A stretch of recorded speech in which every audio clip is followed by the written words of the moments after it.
태어났지만 출생신고가 되지 않은 신생아 23명 가운데 최소 3명이 숨진 것으로 현재까지 파악됐습니다.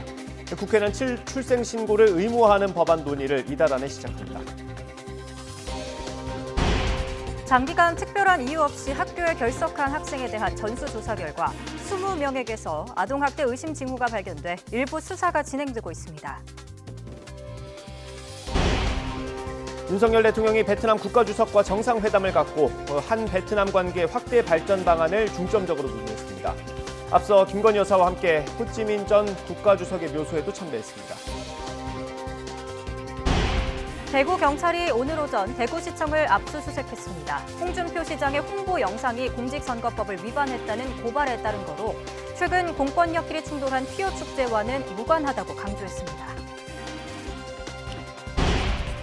타이타닉 후 관광 잠수정에 탔던 5명이 결국 숨진 걸로 파악됐습니다. 미 해군은 심해로 들어간 지 몇 시간 만에 폭발음 추정 소리를 감지했다고 밝혔는데 압력 조절 장치에 문제가 생겼던 걸로 추정됩니다.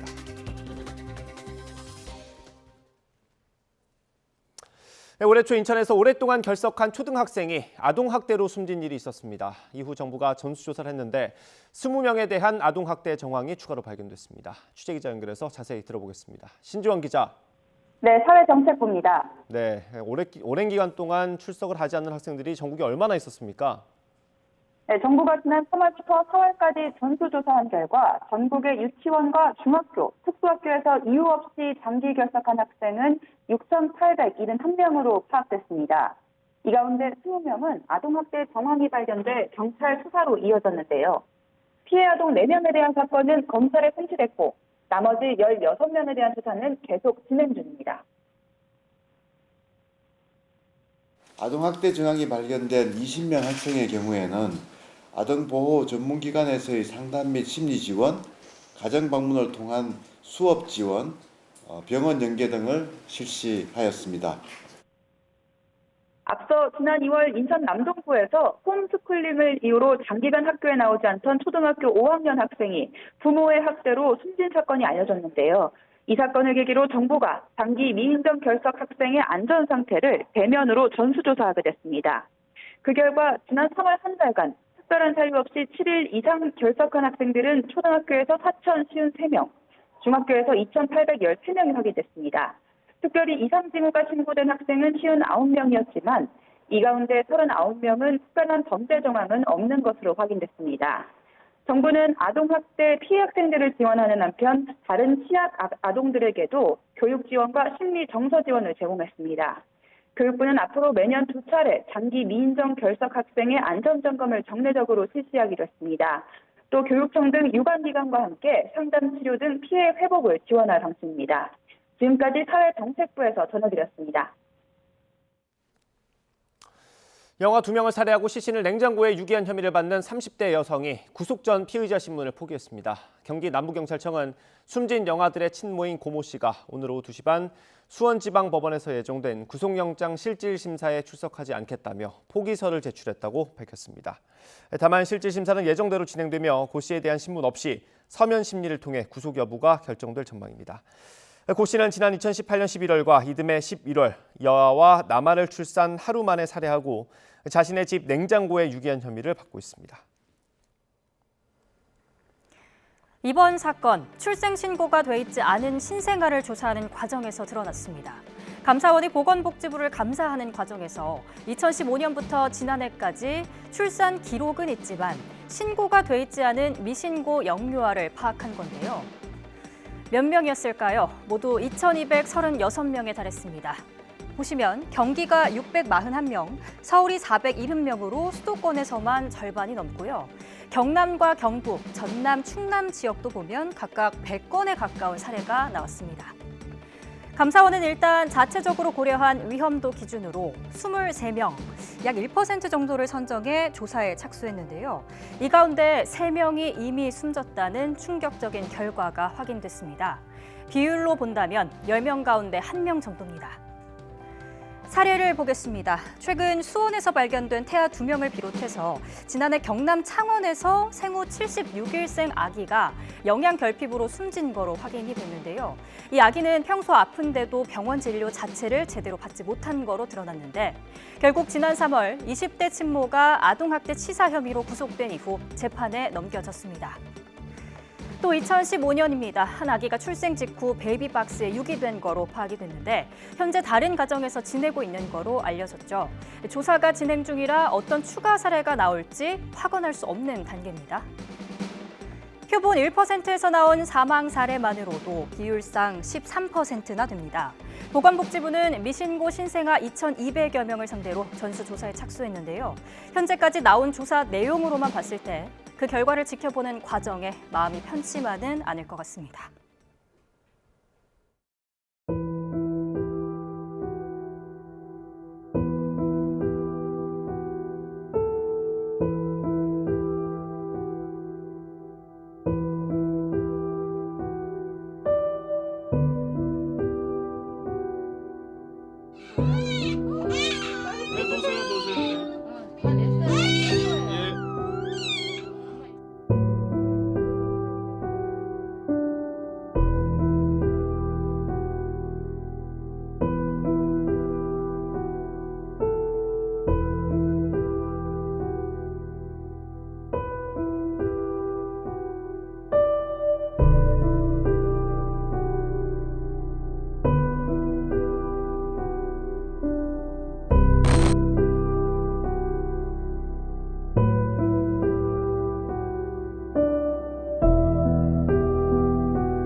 이번에 영아 살해 사건을 뒤늦게나마 확인할 수 있었던 건 이 임시 신생아 번호가 있었기 때문입니다. 정부는 이걸 적극적으로 활용하는 방법을 찾기로 했습니다. 기정훈 기자의 보도입니다.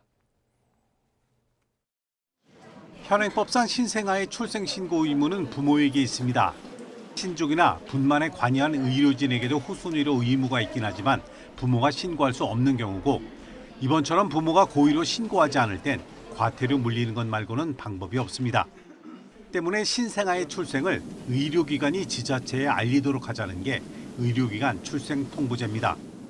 정부는 지난 4월 발표한 윤석열 정부의 아동정책 추진 방안에서 이 제도의 도입 계획을 밝혔습니다. 이를 위해선 가족관계 등록법을 바꿔야 하는데 국회엔 출생 통보제를 담은 개정안이 정부 발의안 포함 10건이나 올라와 있지만 모두 계류 중입니다. 행정 부담과 책임 소재 등을 들어 의료계가 반대하면서 지체되고 있는 겁니다. 때문에 정부는 출생 통보제 법제화 전이라도 출생 신고가 누락된 이른바 유령아기를 막는 방안을 서두르기로 했습니다. 대안은 출생 신고 여부와 상관없이 부여되는 임시 신생아 번호입니다. 출생 후 바로 맞는 국가 필수 예방 접종과 비용 정산 등을 위해 신생아에게 자동 부여되는 번호로 이번 사건도 백신은 맞았는데 출생 신고가 안 된 사례를 추적하다 드러났습니다. 하지만 여기엔 산모 정보가 연계되지 않아 상시 추적 조사하기 어려웠는데 이를 개선하겠다는 게 복지부 계획입니다. 저희가 모의 인적 사항 등을 입수를 해가지고 저희가 추적 조사할 수 있는 법적 근거를 신속하게 마련하도록 하겠습니다. 사회보장급여에 관한 법률 시행령 개정을 통해 이를 추진하되 궁극적으로는 출생통보제 법제화를 서두른다는 방침입니다. 이와 함께 출산 사실이 자동으로 알려진 걸 꺼리는 임산부를 위해 익명 출산을 돕는 방안도 동시에 추진하기로 했습니다. 보호출산자 같은 경우는 우익이 임산부가 익명으로 출산할 수 있도록 지원하는 제도가 되겠습니다. 이 법을 통해서 병원과 출생아에 대해서 관리 대책을 저희가 강구해 나가도록 하겠습니다. 유엔 아동권리협약은 아동은 출생 후 즉시 등록되어야 한다며 출생 신고를 아동의 기본권으로 못 받고 있습니다. 이 권리를 위해 법과 제도를 정비하는 것은 이름 없이 숨진 어린 생명들을 추모하기 위해 어른들에게 남겨진 숙제입니다. YTN 기정훈입니다. 정치권도 관련 제도를 보완하기로 했습니다. 국민의힘과 민주당 원내대표 발언 각각 들어보겠습니다. 너무나 슬프고 충격적인 일입니다. G8 후보로 거론되고 있는 대한민국의 수치입니다. 누구를 탓하기에 앞서 책임 있는 공당으로서 부끄럽고 죄송한 마음입니다. 국민의힘은 정부와 함께 이번 사태의 원인을 철저히 조사하고 다시는 이런 일이 재발되지 않도록 근본적인 재발 방지책을 마련하겠습니다. 근본적으로는 아기를 낳으면 국가의 지원을 받아서 잘 키울 수 있을 것이라는 믿음을 국민들에게 주는 것이 중요합니다. 민주당이 이런 끔찍한 일이 우리 사회에서 일어나지 않도록 제도를 보완하는 데 최선을 다하겠습니다.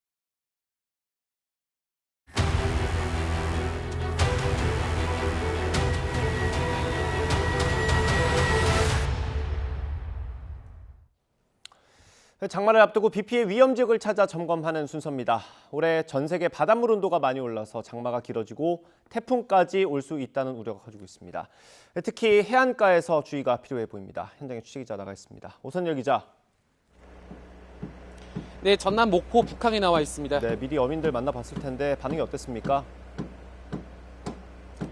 네, 제 뒤로는 바다에서 육지로 올린 소형 선박들이 있는데요. 올 여름 장마와 태풍 내습을 앞두고 안전 상태를 확인하기 위해 점검하는 배들입니다. 제가 있는 이곳 항구에만 1000여 척, 전남 전체로는 어선 2만 7천여 척에 달하는데요. 이 장마철에 돌풍을 동반한 비가 예보되거나 태풍이 북상할 때마다 어선들은 항구 안쪽이나 육지로 피항합니다. 지난해 전남에서만 태풍 흰남노의 영향으로 여수와 완도 등 4개 지역에서 선박이 침수되거나 파손되는 등 수산 분야에서 33억 원 상당의 피해가 발생했는데요. 기상청은 다음 달부터 적도 부근의 수온이 올라가는 엘니뇨 현상이 발생하면서 수증기가 증가해 강수량이 크게 늘 것으로 내다봤습니다. 엘니뇨 현상이 두드러질 경우 남부지방을 중심으로 집중호우가 내리는 경향이 있는데요. 월 강수량만 최대 300mm가 넘을 것으로 예보됐습니다. 지역 어민들은 선박 사고가 집중되는 장마철이 다가오자 불안감을 드러내기도 했는데요. 직접 들어보시겠습니다. 태풍이 많이 올라오고 그러면 배가 아마 이제 뭐 파손이 있다든지 그러면 그게 제일 걱정되죠. 하고 이렇게 줄 전부 매놓고 이제 사람이 전부 이제 배 선주들이 지키고 있어야죠. 전라남도도 오는 10월까지 여름철 재난안전 대책기간을 운영하고 집중호우와 태풍 피해 사전 대비에 나섰습니다. 네, 올해는 특히 강력한 태풍이 올 수도 있다고 하는데 그럼 대비를 어떻게 해야겠습니까? 네, 최근 10년 동안 우리나라에 영향을 준 태풍은 연평균 4건입니다. 하지만 최근 5년으로 좁혀보면 연평균 4.8건으로 증가 추세에 있는데요. 이 해안가 지역은 비바람에 직격탄을 맞기 때문에 선박 관리를 철저히 준비해야 합니다. 특히 염도가 높은 바닷물에서는 홑줄이 금세 낡아 쉽게 끊어질 수 있기 때문에 수시로 점검해야 합니다. 또 선박끼리 밧줄로 묶는 결박 작업을 2중, 3중으로 단단히 해야 하고요. 오랜 기간 방치된 선박들도 미리 옮겨두고 바람이 날려 피해를 줄 수 있는 그물이나 어구들도 미리 대비해야 합니다. 만조 시기와 겹치면 높은 파도가 덮칠 수 있어 접근을 자제하는 것도 중요합니다. 해양경찰도 장마와 태풍 내습 시기에 맞춰 본격적인 구조 대응 태세에 돌입했습니다. 항포구 및 해안가 순찰 활동을 강화하는 한편 취약, 해역, 위해 요소 사전 차단 등 해양사고 예방에 만전을 기하고 있습니다. 태풍 등 기상 위험 상황 시 해안가, 저지대, 방파제 출입을 자제해 주시기 바랍니다. 여름철 장마 장기화와 집중호우, 역대급 태풍까지 우려되면서 해양사고를 예방하기 위한 철저한 사전 대비가 필요해 보입니다. 지금까지 전남 목포 북항에서 YTN 오선열입니다. 경기도 연천과 가평, 강원도 홍천과 춘천 지역에 오늘 오전 11시부터 폭염주의보가 내려졌습니다. 이번 폭염주의보는 지난 19일 해제된 이후 나흘 만입니다. 기상청은 주말과 휴일, 특보 지역을 중심으로 일 최고 체감온도가 33도 이상 치솟을 걸로 보여서 폭염주의보를 발효한다고 밝히고 온열 질환에 유의해달라고 당부했습니다. 가평과 춘천은 내일과 모레 낮 기온이 33도까지 오르겠습니다. 서울에는 폭염주의보가 내려지지 않았지만 내일과 모레 낮 기온이 32도까지 올라서 무더운 날씨가 이어질 전망입니다.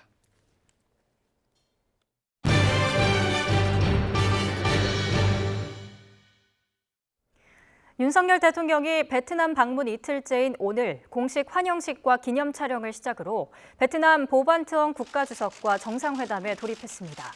두 정상은 한국 시각으로 오전 11시 15분부터 20분 동안 하노이 주석궁에서 소수 참모만 배석한 소인수 회담을 진행했고 이어 인원을 늘린 확대 회담을 열었습니다. 두 정상은 지난해 말 포괄적 전략 동반자 관계로 격상된 한 베트남 관계의 확대 발전 방안을 중점 논의합니다. 앞서 윤 대통령은 부인 김건희 여사와 함께 베트남 국부로 불리는 호찌민 전 국가주석의 묘소에 헌화 참배하면서 국빈 방문의 공식 일정을 시작했습니다. 여야는 후쿠시마 오염수 방류 문제를 둘러싸고 공방을 이어갔습니다. 더불어민주당 박광원 원내대표는 후쿠시마 핵물질 오염수가 동해안에 흘러 들어오는 걸 막기 위해 할 수 있는 모든 일을 다하겠다고 강조했습니다. 박 원내대표는 오늘 강원도 강릉 현장 최고위원회의에서 어업인과 관광업 종사자의 생계, 그리고 강원도 경기에 직격 단일될 오염수 방류가 코앞에 다가왔다며 이같이 말했습니다. 또 지난 2021년 일본이 오염수 방류 결정을 내렸을 때 강원도와 도의회, 지역구 국회의원이 긴급 성명을 내고 즉각 철회를 주장했지만 지금은 동해에 오염수가 흘러들 상황을 방치한다며 강원도의 대응도 비판했습니다. 국민의힘 윤재옥 원내대표는 더불어민주당을 향해 오염수가 위험하다고 선동하며 수산물을 많이 구매하라는 건 앞뒤가 맞지 않는다며 자가당착이 끝을 모른다고 비판했습니다. 윤 원내대표는 오늘 원내대책회의에서 민주당의 아니면 말고식 선동 때문에 어민과 수산업 상인들이 아우성친다며 이같이 말했습니다. 이어 민주당이 태평양 도서국들의 오염수 방류 관련 연대를 촉구하는 서한을 보낸 것에 대해선 외교를 대통령 권한으로 인정한 헌법의 원칙과 취지에 어긋나는 매우 부적절한 행위라고 지적했습니다. 후쿠시마 원전 오염수 방류를 직접 마주하는 일본 어민들, 불안감으로 인한 소비자들의 수산물 외면을 가장 두려워하고 있는데요. 일본 전국 어민조합 연합이 해양 방류는 세계적으로 전례가 없다며 재고를 촉구하고 나섰습니다. 도쿄에서 김세호 특파원입니다. 올해 71살인 오노하루 씨는 15살 때부터 후쿠시마에서 어업으로 생계를 이어오고 있습니다. 후쿠시마 원전 사고 직후 소비자들이 자신이 잡은 생선을 외면하던 기억이 생생합니다.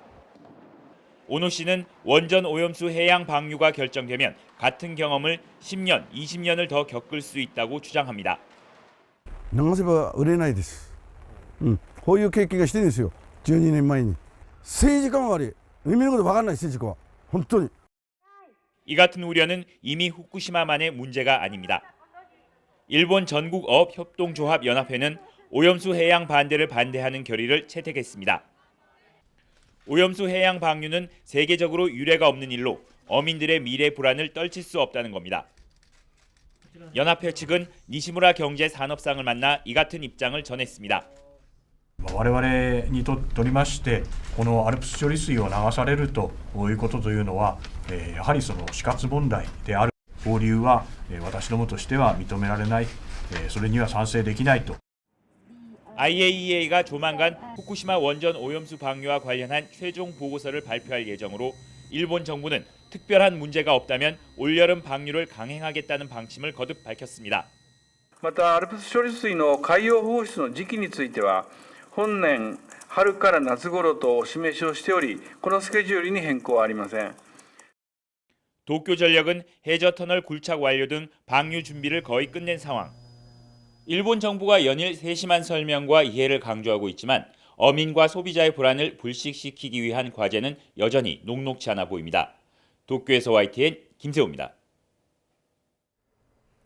정부와 여당이 대학 수학능력시험에서 초고난도 문제인 이른바 킬러 문항을 핀셋 제거하고 유아 사교육비를 줄이기 위해 만 3세에서 5세 교육과정 개정도 추진하기로 했습니다.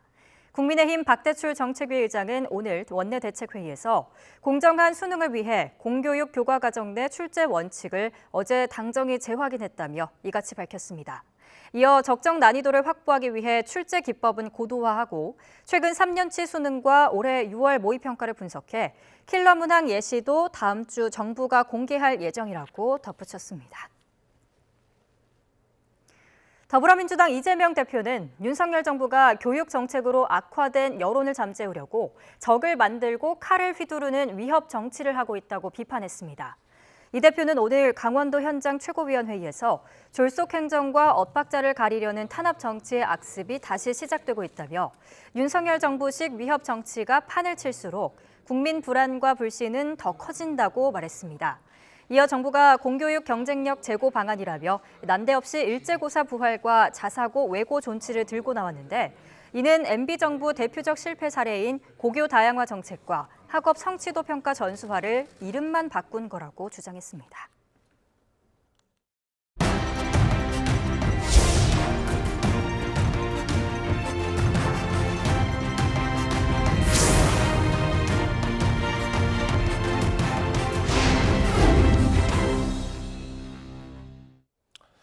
네, 111년 전 침몰한 타이타닉호를 보려고 잠수정을 타고 들어갔던 5명 모두 결국 숨진 걸로 파악됐습니다. 미 해군은 잠수정이 심해로 들어간 지 몇 시간 만에 폭발음을 감지했던 걸로 드러났습니다. 월스트리트 저널은 지난 18일 잠수정이 실종된 직후 미 해군 탐지 시스템이 해저에서 폭발음으로 의심되는 소리를 감지했다고 보도했습니다. 미 해군의 고위 관리는 음향 데이터를 분석해 통신 두절 시점 타이탄 잠수정이 운행하던 부근에서 내폭 또는 폭발로 보이는 비정상적 현상을 감지해 공유했다고 전했습니다. 이어 미국 해안경비대가 타이타닉호 인근에서 부서진 잠수정의 잔해를 발견했습니다. 출항 직후 압력실 손상으로 압력 조절에 실패하면서 잠수정이 찌그러져 파손된 걸로 보입니다. 이상순 기자 리포트 보시겠습니다. 기적은 일어나지 않았습니다. 침몰한 타이타닉호 인근에서 발견된 잔해 더미는 관광 잠수정 타이탄이었습니다. Remote operated vehicle from the vessel Horizon Arctic discovered the tail cone of the Titan submersible approximately 1,600 feet from the bow of the Titanic on the seafloor. 잠수정이 찌그러져 부서진 채로 발견된 만큼 탑승객 전원이 사망했을 것으로 보입니다. 잠수정에는 오션게이트 익스페디션 최고 경영자 스톡턴 러시와 영국의 억만장자 해미시 하딩 등 5명이 탑승했습니다. 잠수정은 시점은 불명확하지만 심각한 수압 문제가 발생했던 것으로 추정됩니다. In consultation with experts from within the Unified Command, the debris is consistent with the catastrophic loss of the pressure chamber. 잠수정은 지난 일요일 심해로 내려간 지 얼마 안 돼 모선과 교신이 끊기자 수색 작업이 시작됐습니다. 지난 21일 이후 한때 해저에서 쾅쾅 치는 소리가 감지돼 생존 가능성이 기대되기도 했지만 결국 기대는 물거품이 됐습니다. 이번 사고에 앞서 잠수정에 탑승한 사람들은 몇만 원짜리 게임용 무선 리모컨으로 조종했던 잠수정의 위험천만한 경험담을 공유했습니다. Everybody was nervous. Could we reach the bottom or have we returned? Because some dives before they got problems with the battery systems by 1,600 meters. 탐사에 나섰다 사망한 잠수정 업체 대표의 부인 웬디 러시는 111년 전 타이타닉호 침몰 사망자 스트라우스 부부의 고손녀인 것으로 알려졌습니다. 당시 승객 중 최고 부유층이었던 스트라우스 부부는 다른 이들에게 구명보트를 양보하고 함께 숨진 감동적인 사연으로 유명합니다. YTN 이상수입니다. 잠수정에 탔다가 숨진 사람들은 영국의 억만장자를 포함한 세계의 부호들이었습니다. 모험을 즐기고 새로운 걸 두려워하지 않는 탐험가들이 대부분이었습니다. 화면으로 함께 보시죠. 억만장자로 알려진 영국의 사업가 해미시 하딩입니다. 민간 항공기 서비스 회사 액션 항공의 회장이기도 하고요. 기네스 세계기록 3건을 보유한 탐험가로도 유명합니다. 지난해에는 민간 우주기업 블루 오리진을 통해 우주여행을 다녀오기도 했습니다. 다음 미스터 타이타닉이라는 별명을 가진 폴 앙리 나졸레입니다. 전 프랑스 해군 장교이자 해양 전문가인데요. 타이타닉 잔해 독점 인양권을 가진 미국 기업의 수중 탐사국장을 맡아서 탐사와 유물 발굴에 앞장서 왔습니다. 타이타닉에 남겨진 보석류 등 유물을 끌어올려 유족이나 후손들에게 돌려주는 게 그의 소망이었습니다. 스톡턴 러시는 잠수함 투어를 운영한 오션게이트의 공동 창업자입니다.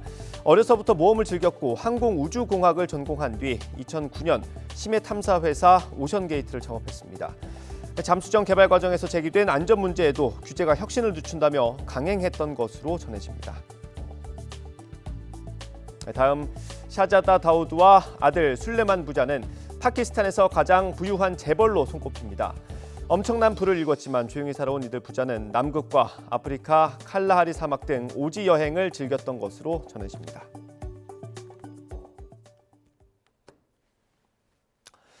영화 타이타닉의 제임스 캐머런 감독은 이번 잠수정 사고에 안타까움을 나타냈습니다. 캐머런 감독은 미국 ABC 방송과 인터뷰에서 타이탄 잠수정의 비극은 111년 전 타이타닉호 참사와 기이한 유사성에 충격을 받았다고 밝혔습니다. 캐머런 감독은 타이타닉호 선장은 배 앞의 얼음에 대한 수차례 경고를 무시하고 달빛도 없는 밤에 전속력을 내다 많은 사람이 죽었는데 이번 잠수정도 사전에 많은 우려가 제기됐고 또 같은 곳에서 사고가 났다고 강조했습니다. 타이타닉호와 꼭 닮은 비극은 탑승객들에게 사망 시 책임을 지지 않는다는 면책 서류에 서명하게 한 것으로 전해지면서 더 논란이 됐습니다.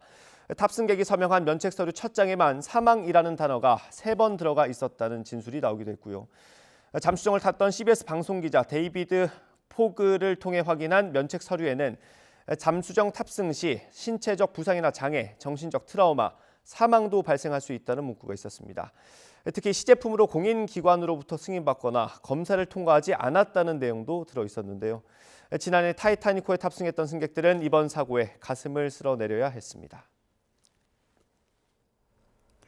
중국 서부 내륙 닝샤의 한 식당에서 가스가 폭발해 최소 31명이 숨졌습니다. 식당 측이 가스가 누출되는 걸 알면서도 영업을 계속한 정황이 확인됐습니다. 김태현 기자입니다.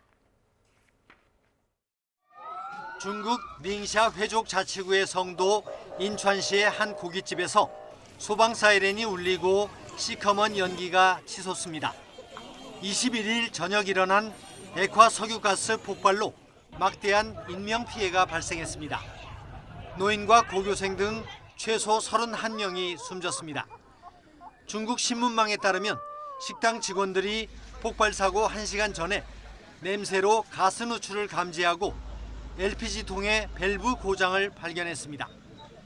이어 요리사가 새로 밸브를 사와 교체하던 중 폭발이 일어났습니다.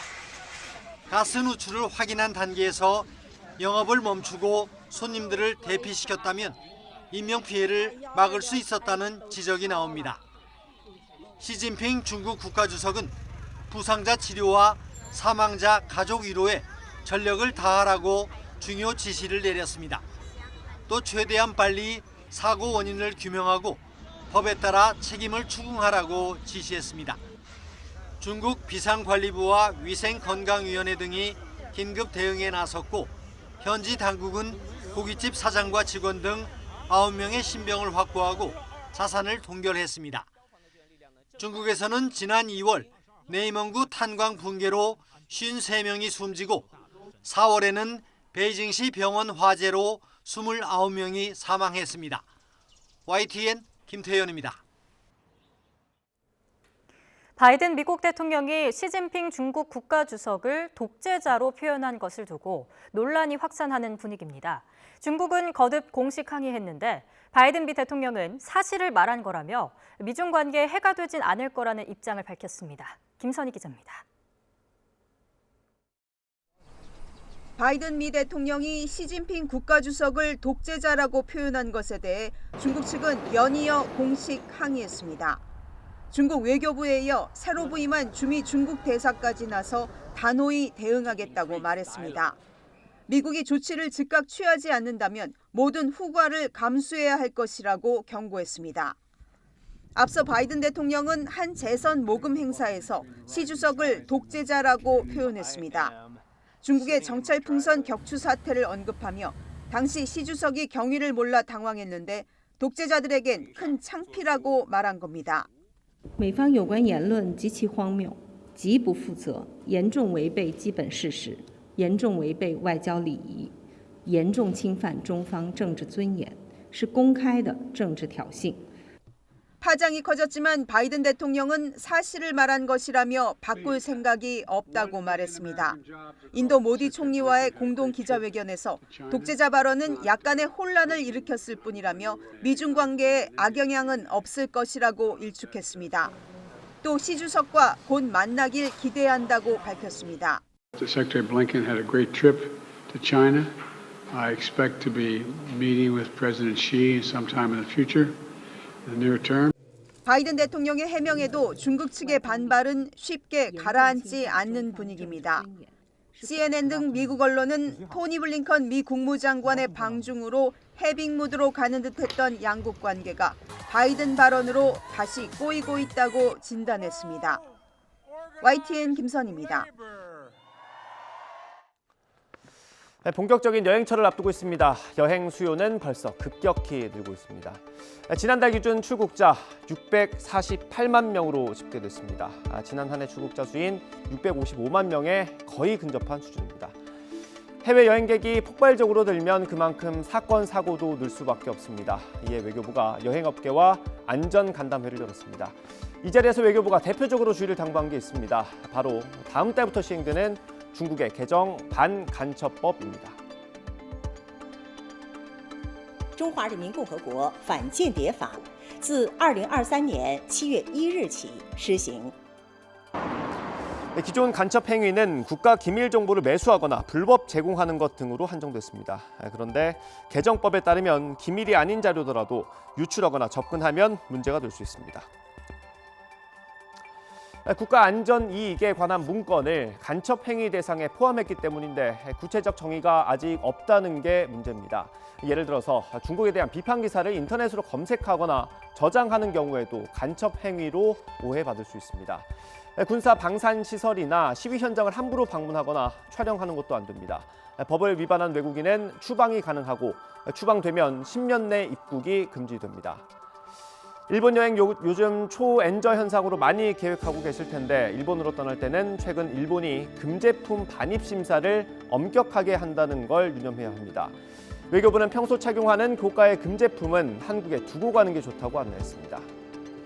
이 밖에도 가족을 사칭하는 보이스피싱 범죄가 기승을 부리는 만큼 여행 갈 땐 국내에 있는 가족이나 지인에게 꼭 행선지와 연락처를 미리 공유하고 태풍 마와르로 여행객들이 괌에 갇힌 사례 등을 대비해서 여행자 보험에 가입하는 게 좋습니다. 여름 휴가철 주의사항을 조금 더 꼼꼼하게 챙겨서 안전한 여행 다녀오시기 바랍니다. 미국의 중앙은행인 연방준비제도회 제롬 파월 의장은 올해 기준금리를 추가 인상하는 게 적절하다면서도 경제 상황에 따라 신중하게 움직이겠다는 입장을 밝혔습니다. 파월 의장은 현지 시간 22일 미 상원은행위원회 반기 통화정책 보고 청문회에서 우리는 빠르게 움직여야 할 때 매우 빨리 움직였다며 이젠 우리의 목적지라고 생각하는 곳에 가까워졌다고 말했습니다. 그는 6월 금리 동결 사례를 거론하며 조심스레 움직이는 게 타당하다며 우리는 해야 할 일보다 더 많은 일을 하길 원치 않는다고 언급했습니다. 최근 공사비가 크게 오르고 금융시장 상황도 좋지 않으면서 건설사들이 돈이 되는 사업에만 손을 대는 몸살이기가 이어지고 있습니다. 재건축과 재개발조합에서는 공사비를 자진해서 올리는 등 시공사 모시기에 나섰습니다. 윤혜리 기자가 취재했습니다. 서울 물레동에 있는 아파트입니다. 1980년대에 지어져 현재 390여 가구가 입주해 있습니다. 재작년 재건축 사업 시행 인가를 받았는데 3년째 시공사를 찾지 못했습니다. 공사비를 평당 525만 원에서 720만 원까지 올렸지만 한 곳도 입찰에 나서지 않으면서 유찰된 것만 이번이 5번째입니다.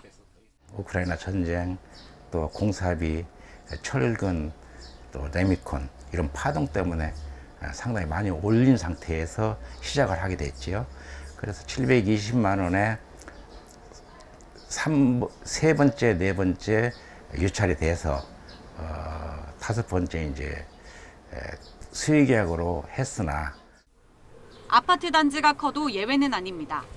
서울 양천구에 1,600여 가구가 들어설 재건축 예정지도 결국 2차례 유찰 끝에 단독 입찰한 시공사와 수의 계약을 맺기로 했습니다. 이렇게 시공사를 찾지 못하는 정비사업장은 서울에서 심심치 않게 찾아볼 수 있습니다.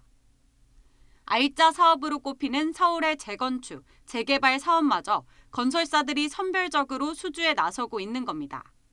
최근 원자재 가격 인상과 인건비 상승, 금융 비용까지 커지면서 건설사들의 원가 부담이 매우 커졌고요.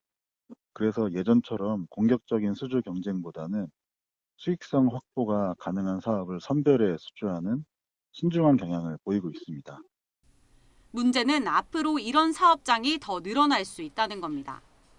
서울시는 다음 달부터 시공사 선정 시기를 기존 사업 시행 인가 이후에서 조합 설립 인가 이후로 앞당기기로 했습니다.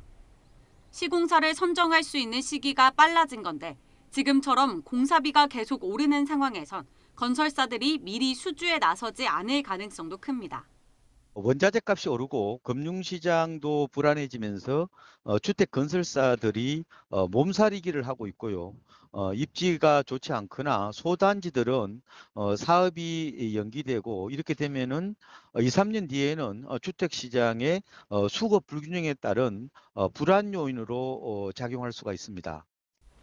전문가들은 장기적으로 돈이 되는 사업에만 치열한 수주전이 벌어지는 양극화 현상은 더 심해질 수 있다고 우려합니다. YTN 윤혜리입니다. 네, 이처럼 원자재 가격과 인건비 인상은 분양가 인상으로도 이어지고 있지만 오히려 서울 지역 청약에서는 50대 1에 이를 정도로 경쟁률이 높은 현상이 나타나고 있습니다. 앞으로도 분양가가 계속 오를 거라는 전망 때문에 지금 분양하는 아파트가 가장 싸다는 인식에 따른 거로 풀이됩니다. 이동우 기자입니다. 서울 은평구 6호선 세전역 근처에 들어설 예정인 아파트. 3.3제곱미터당 분양가는 평균 2,610만 원이어서 전용면적 84제곱미터가 8억 원대에 이릅니다. 지난 2020년 같은 구에서 공급된 분양가 1,992만 원과 비교하면 3년 만에 30% 정도 올랐습니다. 하지만 이 단지는 비교적 저렴한 분양가라는 평가를 받으며 지난달 청약 경쟁률 78.9대 1을 기록하며 계약이 완료됐습니다.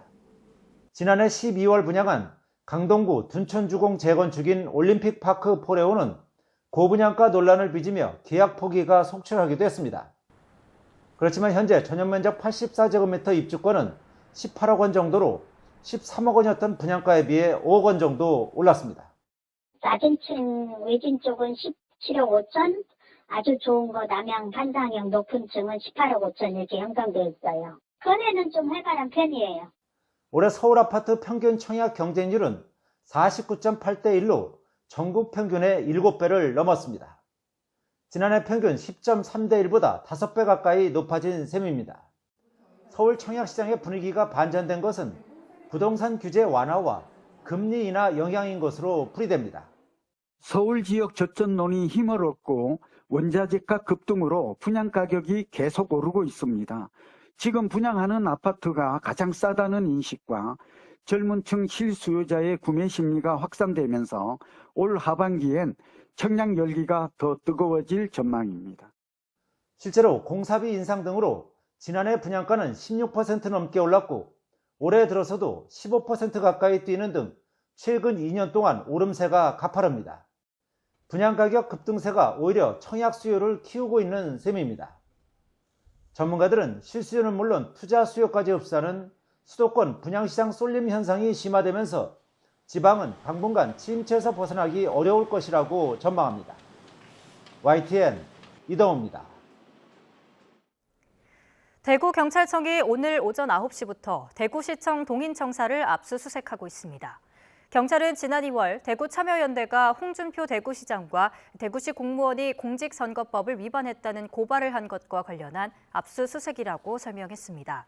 대구시는 이번 압수수색이 최근 퀴어 문화 축제를 둘러싸고 벌어진 갈등과 무관하지 않다며 강한 유감을 표시했습니다. 이에 대해 경찰은 지난 9일 압수수색 영장을 신청했다며 시점상 퀴어 축제 갈등과는 무관하다고 밝혔습니다. 대장동 비리 일환인 50억 클럽 의혹으로 검찰에 소환된 박영수 전 특별검사가 16시간 넘는 고강도 조사를 받았습니다. 어제 오전 10시 서울중앙지방검찰청에 출석한 박 전 특검은 오늘 새벽 2시 이후까지 검찰 조사를 받고 귀가했습니다. 검찰은 우리은행 이사회 의장을 지낸 박 전 특검을 상대로 대장동 일당이 참여한 성남의뜰 컨소시엄에 우리은행이 지분 투자자로 참여하도록 압력을 넣었는지 추궁했습니다. 박 전 특검은 검찰 조사 내내 50억 클럽 의혹 전반에 관한 혐의를 부인한 거로 알려졌으며 검찰은 조사 결과를 바탕으로 구속영장을 청구하는 방안을 검토하고 있습니다. 오늘 새벽 5시 반쯤 서울 마곡동 11층짜리 아파트 9층에서 불이 났습니다. 이 불로 다친 사람은 없었지만 주민 50여 명이 급히 대피했는데요. 소방당국은 베란다에서 불이 시작됐다는 신고 내용을 토대로 정확한 화재 원인을 조사하고 있습니다. PGA 투어 특급 대회인 트래블러스 챔피언십 첫날 경기에서 임성재가 환상적인 이글을 잡아내며 공동 8위에 자리했습니다. 로리 맥킬로이는 PGA 투어 데뷔 13년 만에 자신의 첫 홀인원을 기록했습니다. 해외 골프 소식 김상익 기자의 보도입니다. 파5 6번 홀 투혼에 성공한 임성재가 7m 넘는 긴 이글 퍼팅에 성공합니다. 최근 한 달 동안 4개 대회에서 3차례나 컷탈락하며 부진했던 임성재는 모처럼 숏게임이 살아나면서 선두에 5타 뒤진 5언더파 공동 8위에 올랐습니다. 세계 랭킹 3위 로리 맥킬로이의 214야드 8번 홀 5번 아이언 티샷. 공은 깃대 3m 앞에 떨어지더니 그대로 홀인원이 됩니다. 같은 조 김주영과 하이파이브를 나눈 맥킬로이는 초반 퍼팅 난조로 이뤘던 스코어를 만회하면서 오버파 점수가 단숨에 언더파가 됐습니다. Well, that's one way to solve the putting woes. Take the putter out of the equation. An ace! 이 홀인원은 2010년 PGA 투어에 데뷔해 23승을 거두고 세계 1위에도 올랐던 맥킬로이가 13년 동안 마주한 3,254번째 파3 홀만에 기록한 첫 홀인원입니다. 맥킬로이와 한 조에서 경기를 한 김주영은 들쭉날쭉한 플레이로 1언더파 공동 68위에 그쳤습니다. LPGA 투어 1라운드에서는 한국 선수들 대부분 부진한 출발을 보였습니다. 신지은이 공동 6위에 올랐을 뿐 세계 랭킹 1위 최장기간 타이 기록을 작성한 고진영이 공동 33위, 디펜딩 챔피언 전인지가 공동 61위에 머물렀습니다. YTN 김사익입니다. 선두를 달리고 있는 프로야구 SSG 랜더스가 두산 베어스와의 잠실 3연전을 모두 승리로 장식했습니다. SSG는 1루수 강진성이 4타수 4안타 2타점으로 맹활약하며 타선을 이끌었고 선발 투수 메카티는 6이닝 2실점으로 시즌 7승째를 따냈습니다. SSG가 잠실에서 열린 두산과의 3연전에서 모두 이긴 건 16년 만입니다. 한화는 6명의 구원 투수가 기아 타선을 무실점으로 막아내고 3회 말 김태현의 희생플라이 결승타점으로 기아를 1대0으로 이겼습니다. KT는 롯데를 4대2로, 키움은 삼성을 2대1로 꺾었고 LG는 NC를 12회 연장 끝에 4대3으로 이겼습니다. 샌디에이고의 김하성이 시즌 6호 홈런포로 팀의 연패 탈출을 이끌었습니다. 김하성은 샌프란시스코 원정 경기에 1번 타자 유격수로 선발 출전해 4회 솔로 홈런을 터뜨렸습니다. 홈런 3방을 기록한 샌디에이고는 10대0 대승을 거두고 3연패에서 벗어났습니다. 샌프란시스코는 10연승 행진을 마감했습니다.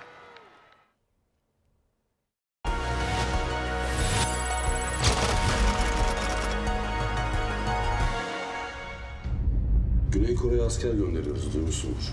Duydum binbaşı. Ayda? Baba.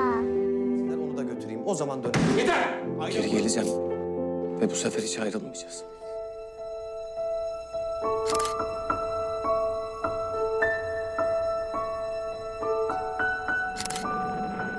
한국 전쟁이 한창이던 1950년 튀르키 해군은 유엔 군 소속으로 전쟁에 참전했다.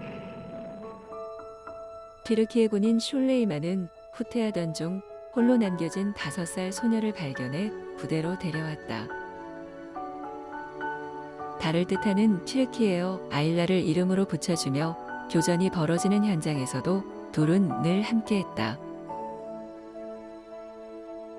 그러던 1952년 슐레이만에게 귀국 명령이 떨어지고 아일라를 가방에 숨겨 고국으로 데려가려다 발각돼 홀로 귀국한 슐레이만.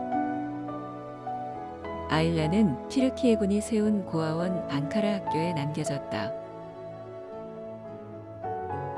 아는 것이라곤 튀르키예 이름이 전부였던 두 사람에게 서로를 찾는 일은 쉽지 않았다. 60년간 서로를 그리워하던 두 사람은 슐레이만이 한국 참전용사 행사에 참가하면서 기적적으로 재회했다.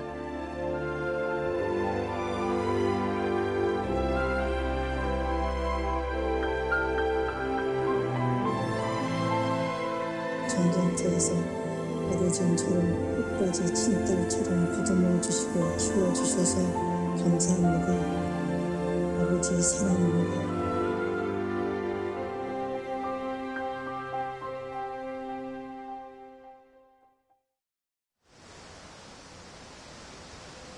오후 들면서 공기가 점점 더 후텁지근해지고 있습니다. 현재 서울 기온은 26.5도까지 올라 있고요. 체감온도는 이보다 1에서 2도가량 더 높게 나타나고 있습니다.